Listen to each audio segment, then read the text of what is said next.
there is over 1 million hieroglyph walls in Egypt. Thousands and thousands of hieroglyph walls in Egypt. In the temples, in the tombs, everywhere. They tell us how they made love. They tell us how they eat. They tell us how they went to the washroom. They tell us everything about their life. Everything. Not one of those walls mentioned building the pyramids. What? They forgot? You're talking about something that would have taken a huge effort. You'd think they would have put at least a little wall somewhere saying, oh, by the way, we built the pyramids. No. None of that. In fact, the archaeologists say not only that the pyramids built, that the Egyptians built the pyramids, but they say that they built them as tombs. Okay. What's the evidence? Zero. Zilch. Not one pyramid was ever found to host a mummy. Not one mummy was ever found in a pyramid. Not one. And I'm not just talking about Egypt. I'm talking about all around the world. And it's funny because you know how they do all these like historic, History Channel and all this stuff. They have all these nice documentary, and they show you where they found the pyramids and the tombs and all this and Tutankhamun and all this, and then they splice and they cut directly into the pyramids. So you think the mummies were found in the pyramids, but in fact the mummies were found. Most of the king's mummies were found in the King's Valley, far from the pyramid. Some of the pyramids, they had to dynamite their way into the pyramid. They couldn't find an entrance. When they got inside the pyramid, there was the sarcophagus, the so-called sarcophagus in the middle. It had a slab.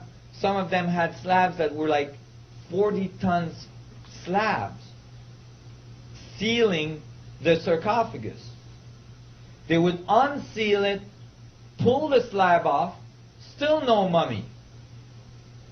What was their conclusions?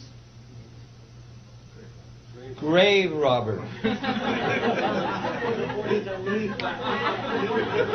Those grave robbers, they were unbelievable.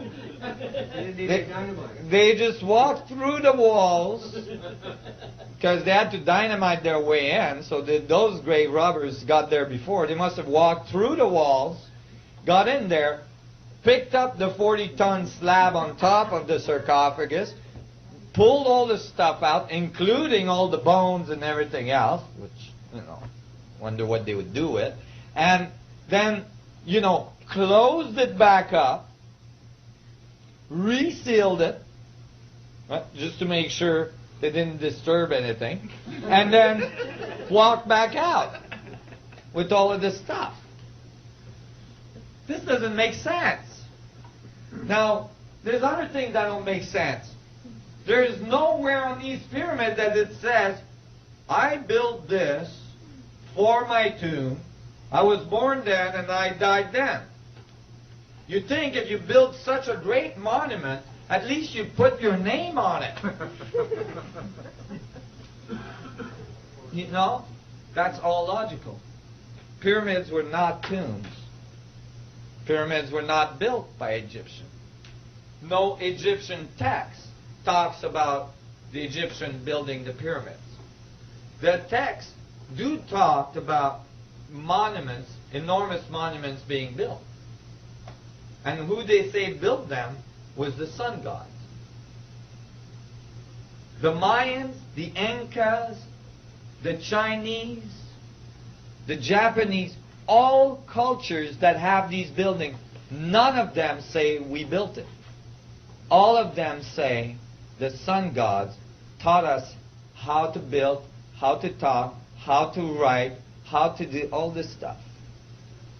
Go ahead. I just want to say there's no inscriptions, no hieroglyphs inside the pyramid as well. There's no hieroglyphs inside the pyramid. And Lord knows that the Egyptians put hieroglyphs everywhere. So why didn't they not write inside the pyramids? You know. So those are all huge contradiction to the concept that the Egyptians or the Mayans or the Incas or the Chinese or so on built their pyramids. See what I'm saying? But what is it? Like other examples is this puppy.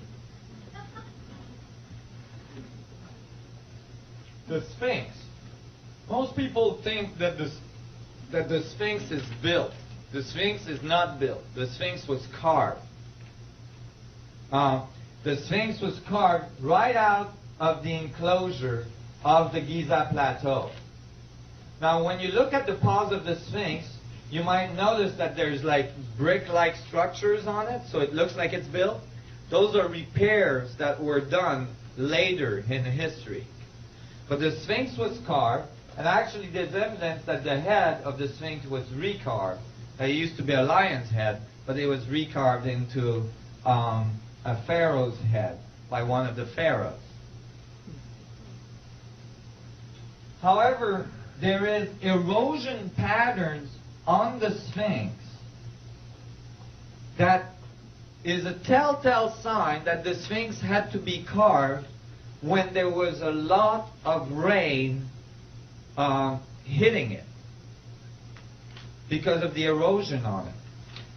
We know when the last time this area had a lot of rain.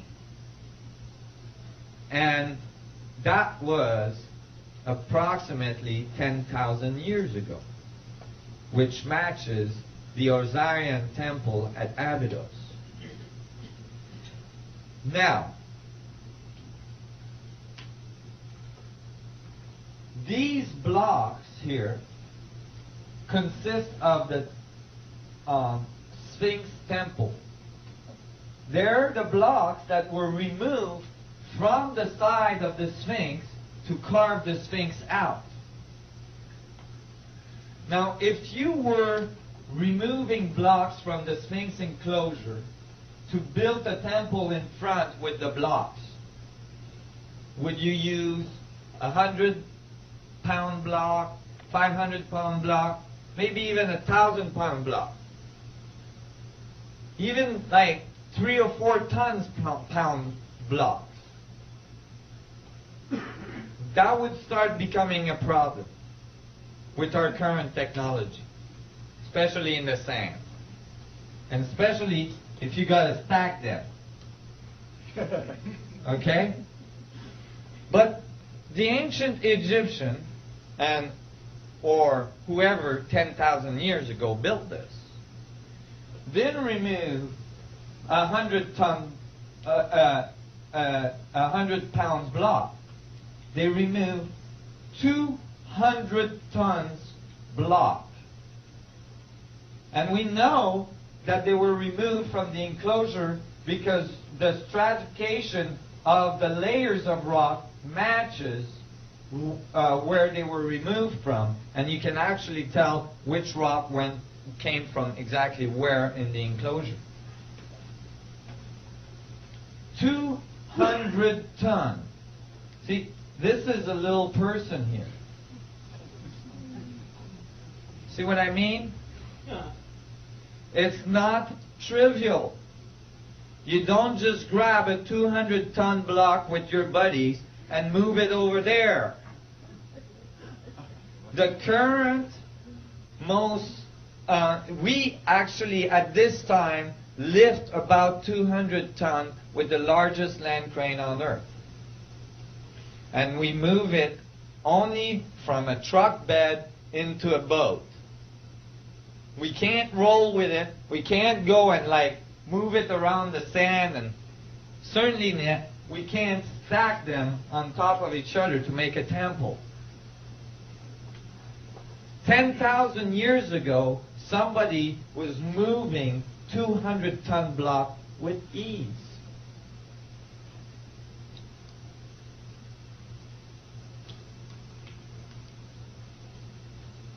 I think this is fantastic.